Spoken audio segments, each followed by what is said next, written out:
අපි වැඩි වෙලා ඉන්නේ නෑ. කාසියක් ගත්ත ගමන් යනවා. පොඩ පරක්කු වෙන්නේ නෑනේ. අනේ නෑ කවිතා. මට මාද වඳුර ගන්නත් පුළුවන් නේ. මේ කවද එන්ගේජ්මන්ට් එක? යන්කෝ මං හට කාඩ් එකම දෙන්නම්. මාද අපි ආවා. බලන්න ඒකට මං කැමතියි. අපි මේ ජොබ් එක ගන්න විශ්වාද ඔෆිස් ඇවිල්ලා. කම්පැනි කීයක් එක්ක ෆයිට් කරාද කියලා කවුද විශ්ව කියන්නේ? මාදවගේ බොස්.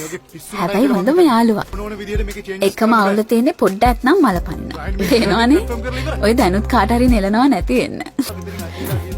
ඕගොල්ලෝ කාලද? අපි කැන්ටින් එකෙන් කාලා ආවේ. මද මේ ඉන්නේ මන්දාර. අපේ ස්කූල් එකට අලුතින් ආපු බාස්කට් බෝල් කෝ. අදත් පටන් ගත්ත නේද බවුන්සර් යවන්න. මාදව. ඔයා විශ්වගේ කාඩ් එක දුන්නේ නැද්ද? ආ විශ්ව.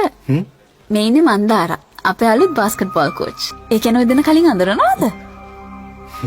මන්දි අම්මා කෙනෙක් විදිහට දරුවෙක් තුරුළු කරගෙන නලවන්න කොච්චර ආසාවෙන් හිටියද කියලා මම දන්නවා. මම මන්දිටත් කතා කරන්න. ඔය දෙන්න ඉක්මනට එකතු වෙන්න විශ්ව. අපි ඒ වෙනුවෙන් කරන්න පුළුවන් හැම දෙයක්ම කරන්න. විකාර කියවන්න එපා විශ්ව. ඔගොල්ලෝ බාරගත්ත හුඟක් වැඩ තියනව නේද? හෙට කොළඹ එන්න.